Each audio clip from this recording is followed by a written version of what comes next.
Hi hello welcome back. അപ്പോൾ നമ്മൾ ഇന്ന് ഉണ്ടാക്കാൻ പോകുന്നത് ഒരു നോർത്ത് ഇന്ത്യൻ ഡിഷാണ് രജ്മ ചാവൽ. അതിനായിട്ട് ആദ്യം തന്നെ ഈ ഒരു രജ്മ, അതായത് കിഡ്നി ബീൻസ് എന്ന് പറയുന്ന ഈ ഒരു ബീൻസ് നമ്മൾ വെള്ളത്തിലിട്ട് നന്നായിട്ട് കഴുകിയതിന് ശേഷം കുതിർക്കാനായിട്ട് വെക്കണം.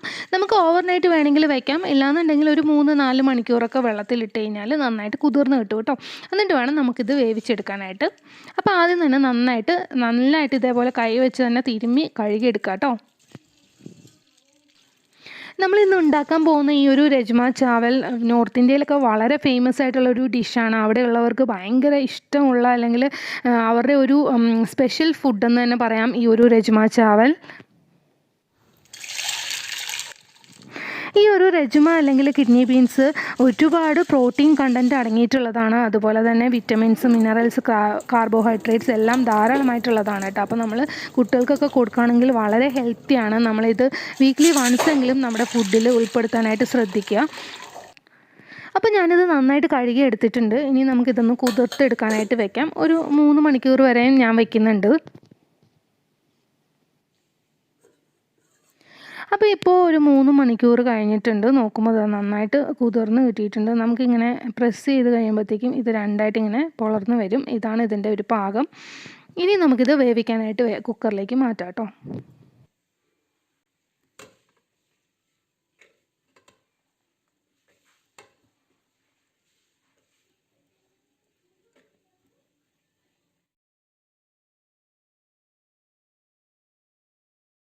അപ്പോൾ ഇത് വേവിച്ചെടുക്കാനായിട്ട് നമുക്ക് ഒരു 1/2 ടീസ്പൂൺ ഉപ്പും അതേപോലെ തന്നെ ഒരു അല്പം മഞ്ഞൾപ്പൊടിയും കൂടി ഇട്ടതിന് ശേഷം ആവശ്യത്തിനുള്ള വെള്ളം ഒഴിക്കാം. എന്നിട്ട് കുറച്ച് ഗരം മസാല ഉണ്ടെങ്കിൽ അതും കൂടി ആഡ് ചെയ്ത് കൊടുത്തതിന് ശേഷം നമുക്കിത് വേവിച്ചെടുക്കാം കേട്ടോ.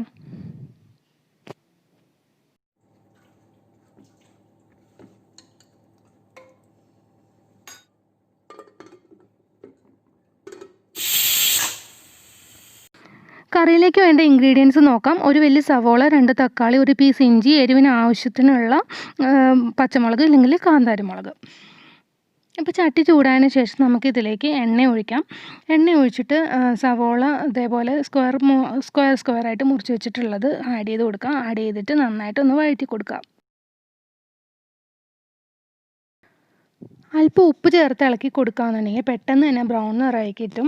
അതിനുശേഷം നമുക്കിതിലേക്ക് 1 ടീസ്പൂൺ മല്ലിപ്പൊടി ആഡ് ചെയ്ത് കൊടുക്കണം. എന്നിട്ട് ആ ഒരു പച്ചമണം മാറുന്നവരെ ഒന്ന് ഇളക്കി കൊടുക്കുക. അതിനുശേഷം നമുക്കിതിലേക്ക് ആവശ്യത്തിനുള്ള മുളക് പൊടി ആഡ് ചെയ്ത് കൊടുക്കാം. ഞാനിവിടെ 1 ടീസ്പൂൺ മുളക് പൊടി ആട്ടോ ആഡ് ചെയ്ത് കൊടുക്കുന്നത്.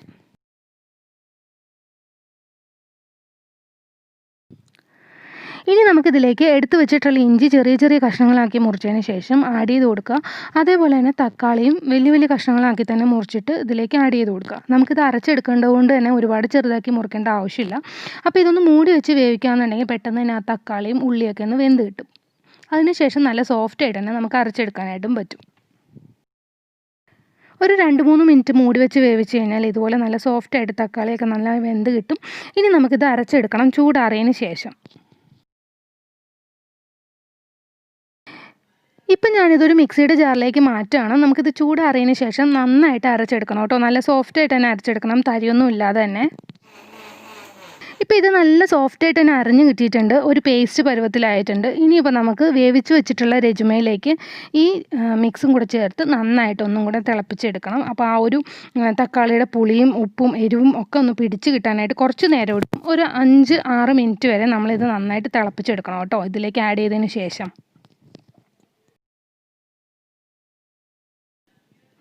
ഇപ്പം ഞാൻ ഈ അരച്ച് വെച്ച പേസ്റ്റ് ഇതിലേക്ക് ആഡ് ചെയ്ത് കൊടുക്കുകയാണ്. ആഡ് ചെയ്ത് കൊടുത്തതിന് ശേഷം നന്നായിട്ട് മിക്സ് ചെയ്യുക. ഒന്ന് തിളച്ച് വരുന്ന സമയത്ത് നമുക്ക് എടുത്തു വെച്ചിട്ടുള്ള പച്ചമുളകോ അല്ലെങ്കിൽ കാന്താരി മുളക് ഇതിലേക്ക് ആഡ് ചെയ്ത് കൊടുക്കാം.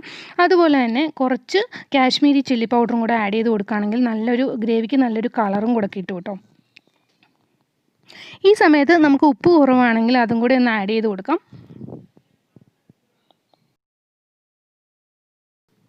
ഇത് കുറച്ച് പുളി കൂടുതലുള്ളൊരു കറിയായിരിക്കും, കാരണം നമ്മൾ 2 തക്കാളി ആഡ് ചെയ്തിട്ടുള്ളത് കൊണ്ട് തന്നെ.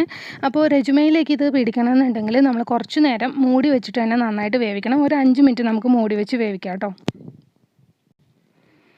ഇപ്പോൾ 5 മിനിറ്റ് കഴിഞ്ഞിട്ടുണ്ട്. നമ്മുടെ കറി നന്നായിട്ട് വെള്ളമൊക്കെ വറ്റി നല്ല കുറുകി വന്നിട്ടുണ്ട്.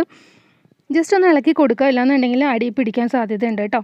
അപ്പോൾ നന്നായിട്ട് ഇങ്ങനെ മിക്സാക്കി ഇളക്കി കൊടുക്കുക.